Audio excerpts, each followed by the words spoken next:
Hindi ko lang po mapalagpas ito, no? Marami na rin po ito. In fact, may isa pong teacher sa akin, hindi ko na po sasabihin anong school, ano? Ay biktima rin ng ganitong bagay. Ito naman sa may Espanya. Ito yung mga hugas-hugas kotse gang na, alam nyo, ako galing din naman ako sa wala, no? Siyempre, may mga tao talagang maabilidad. Ginagamit ang lakas ng pangangatawan para kumita kahit papano, may mapagharimunan sa bahay. Ngunit, ang nangyayari kasi ngayon, itong mga bata o makabagong tao, hindi katulad ng mindset namin nung araw, kami tumulong, nagpunas ng sapatos sa loob ng jeep, o naglinis ng windshield. Kung kami binibigyan, thank you very much. Kung hindi naman, alak. Talagang ganun. But we move on.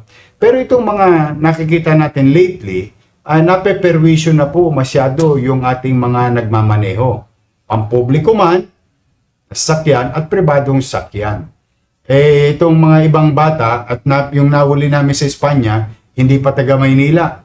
Tumawid lang yung kapitbahay natin doon. Di ko na po babanggitin muna so not to offend anybody. Tumatawid sa atin. Pero ang pinambibili naman solvent. Nahuli na po natin yon at yun po ay isang teacher dito sa Maynila na biktima nila na nilalabuan yung kanilang windshield. Pero ito, saan na nga ba ito? Halika nga rito. Pakita mo muna yung complaint kaninang umaga. Halika rito. Masipag ka? Ano? Masipag ako. Halika rito. Come here. Yan. Ito pong si Elaine Grace Hawson o Hawson. Kung paano man i-pronounce, pagpasensya mo na ako, no? Ipinost niya po ito. At meron naman pong isang tao nagmalasakit, ipinadala kagad sa akin. So immediately, I ordered the apostol and his men to look into this guy. Kaya lang, madali matagpuan tong lalaking ito, dala ng lahat ng t-shirt niya nakalagay, masipag ako. Kanina, ito, nakalagay, masipag ako, kulay blue. Ito na po siya ngayon. Pakita mo nga. Ayan. Matakot. Natatakot ka sa akin. Ito po siya. Ito po yung nakapamerwisyo. Gusto ko lang pong ipaalam sa inyo na we are taking this thing seriously. Habang pinipilit kong ilagay ang aking sarili sa katayuan nila. Dahil dati akong ganun eh. Ibig sabihin, inuunawa ko silang pilit. Na para bang, sige, basta walang mapeperwisyo, walang iyak, walang bibiktimahin, walang aabusuhin. Kaya yan muna dahil baka nakikipaghari mo lang. Kaso ito, ginasgasan.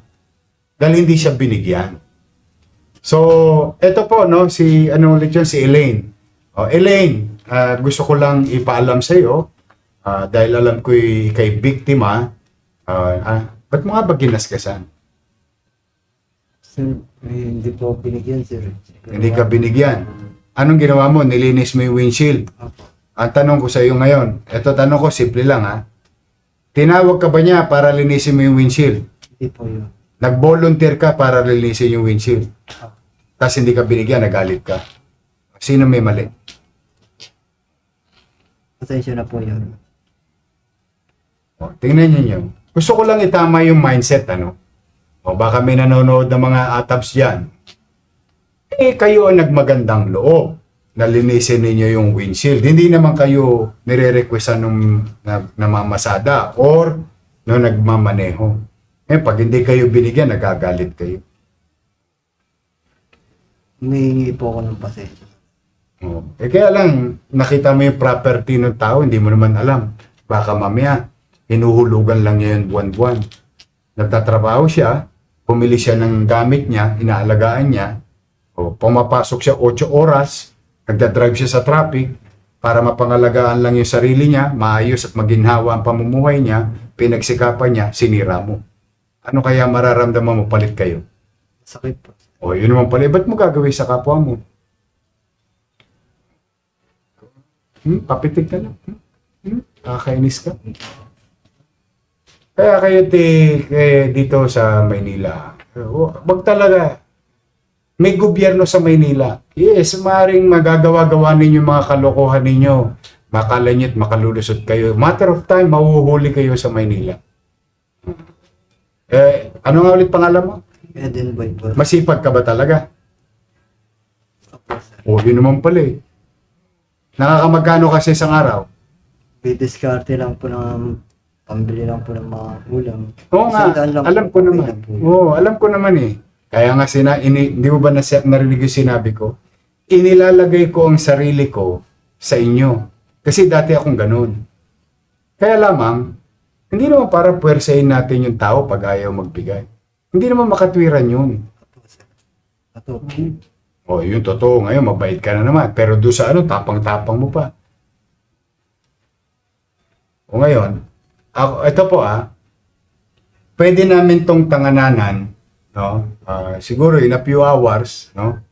Ado kay Elaine, kung kayo po ay magrereklamong opisyal, maaari po kayo magpunta kay Major Apostol, at nandoon po itong taon to. Ipanalangin mo sa Diyos na huwag kang i-complain nung may-ari. Pag kinomplain ka, wala na akong magagawa. Sa akin, pinatatawad na kita. Pero I hope, at 10 ng yung mga kasama na posibleng nanonood, huwag yung gagawin yun. Hindi makatwiran yung mga merwisyo tayo ng kapwa. Yan. May anak ka ba? Opo, sir. May magulang ka pa? Meron po. Yeah. Ilang taon na nanay mo? Senior na po. Oo. Tumama ng 1.5 ngayon yun. Saan ka muwi?